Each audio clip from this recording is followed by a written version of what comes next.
চলে এসেছি আজ।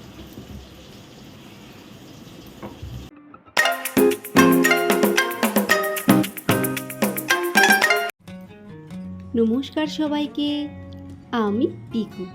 আমার আরও একটা নতুন ব্লগে আপনাদের সবাইকে স্বাগত জানাই। আজ সকালে ঘুম থেকে 10 মিনিট আমার লেট হয়ে গেছে। আজকে আমি ঘুম থেকে উঠেছিলাম 5:30টার সময়।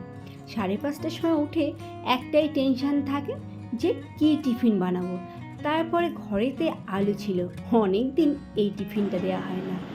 একদম বিনা মশলায় শুধুমাত্র পেঁয়াজ ফোড়ন আর কালো জিরে ফোড়ন দিয়ে আমি সকালে সাদা আলুর তরকারিটা বানালাম, আর সাথে বানিয়ে নিলাম একটু পরোটা দেখে বুঝতে পারছেন আমি কিন্তু একদম কম তেলে পরোটা করার চেষ্টা করি, কারণ যেহেতু ছোট বাচ্চা বেশি তেল দেওয়াটা বা তেল খাওয়াটা একদম উচিত নয়, সেই জন্য।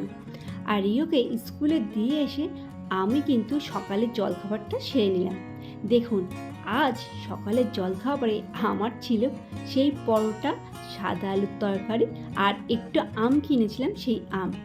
আর চাটা আসলে একটু নিজেরও কাজে এনার্জি আসার জন্য চাটা। গুড মর্নিং সবাইকে, আবারও চলে এসেছি। আজ সকালে টিফিনে আমার আছে পরোটা।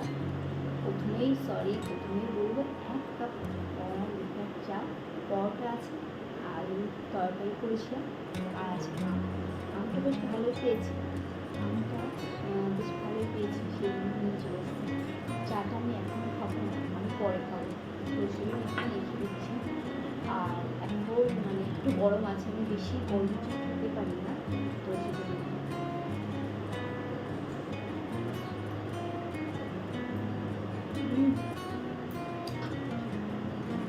বিনা মশলার আলু তরকারি দারুণ হচ্ছে।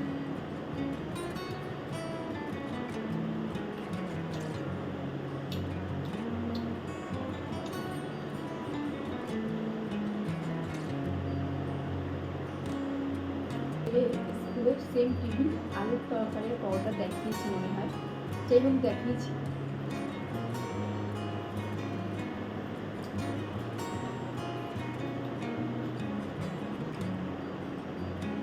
ছেলের স্কুলে যা দিই আমি সাধারণত সেটা একটু বেশি করে নেওয়ার চেষ্টা করি, কারণ সকাল 12টা পর্যন্ত না খেয়ে থাকাটা তো ঠিক না।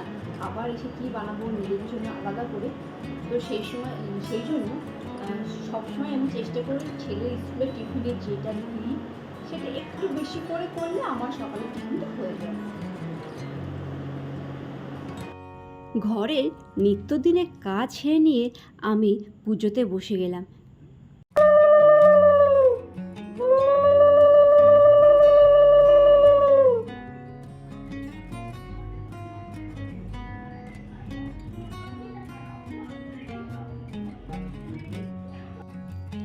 এই দেখুন, অনেকেই হয়তো ভাবছেন এখনকার দিনে শিলনোড়ার ব্যবহারটা কি খুব দরকার? হ্যাঁ, শিলনোড়ার ব্যবহারটা খুবই দরকার, কারণ এই আধুনিক যুগে সবাই কিন্তু মিক্সার গ্রাইন্ডার ইউজ করে থাকে, আমি করি না। আমি সর্ষে বাটা বা পোস্ত বাটা শিলনোড়াতেই বাটতে ভালোবাসি। বিশ্বাস করুন, এতে কিন্তু রান্নার স্বাদ দ্বিগুণ পরিমাণে বেড়ে যায়। সেই জন্য সর্ষে বাটা বা পোস্ত বাটা আমি সাধারণত শিলনোড়াতে করি। অনেক সময় দেখবেন সর্ষে বাটা দিয়ে মাছের ঝাল করতে গেলে সাধারণত তিতো হয়ে যায়। সেই জন্য সর্ষে বাটার সময় যদি একটা কাঁচা লঙ্কা দিয়ে বাটা যায় তাহলে আর কিন্তু তিতো হয় না।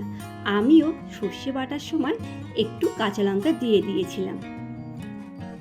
সকালবেলাটায় এতটাই কাজের চাপ থাকে যে সব দিন রান্না আর কিন্তু আমি শেয়ার করতেই পারছি না, কিন্তু এবার থেকে চেষ্টা করব রান্না অল্প হলেও শেয়ার করার জন্য। আর এখন আমি ফুটন্ত মাছের ঝালের মধ্যে মাছগুলো দিয়ে দিলাম, তারপরে একটু নেড়ে দিয়ে এটাকে ঢেকে দেব। হালকা আছে ঢেকে দিলে মাছের ঝালের টেস্ট কিন্তু অনেকটাই বেড়ে যায়। রিওকে স্কুল থেকে নিয়ে আসার পর ওকে একটু রেস্ট দিই, তারপরে ওকে স্নান করতে পাঠাই। তারপরে কি দুপুরে খাওয়া দাওয়া। এই দেখুন, আজ দুপুরের মেনুতে কি বানিয়েছি। ভেন্ডি দিয়ে আলুর সবজি বানিয়েছি, আর বানিয়েছি মাছের ঝাল। আর এখন যেহেতু আম পাওয়া যাচ্ছে, তো সেই জন্য ন্যাংরা আম কিনেছিলাম, সেই ন্যাংরা আম একটা কেটে নিয়েছি, আর সাথে আছে 1 পিস লেবু। গুড ইভিনিং সবাইকে। এখন সন্ধেবেলা, আর সন্ধেবেলা আর 1 কাপ চা না হলে ঠিক একটা চলছিল না। দিন কতক আগেও আমি চা খেতাম না, কারণ অনেকটা গরম ছিল। এখন যেহেতু একটু একটু বৃষ্টি হয়, গরমটা অনেকটা হলেও কম, সেই জন্য সন্ধেবেলাও 1 কাপ চা নিয়ে বসে গেলাম। তারপরে চলে যাব সোজা রিওকে নিয়ে বই পড়াতে, কারণ রিওকে বই না পড়ালে ও ঠিক এখনও বসতে জানে না, সেই জন্য। আর এই দিকে রিওর দুধটা গরম হচ্ছে।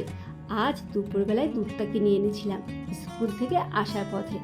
তারপরে এই যে দুধটা এখন জাল দিচ্ছি, ফ্রিজে রেখে দিয়েছিলাম। সন্ধেবেলা রিওকে 1 গ্লাস করে হরলিক্স না দিলে ওরও ঠিক ভালো লাগে না। আর আমি এই দেখুন চাটা ছেঁকে নিচ্ছি, তারপরে 2 জনে বসে চা বিস্কুট মিলিয়ে মিলিয়ে খাবো। সেটা অন্য কোনো দিন আপনাদের সবার সাথে শেয়ার করব। আর অবশ্যই চায়ের কালারটা কেমন হয়েছে সেটা জানাতে ভুলবেন না। ধন্যবাদ সবাইকে আজকে এই সম্পূর্ণ ভিডিওটা দেখার জন্য। ভালো থাকবেন সবাই।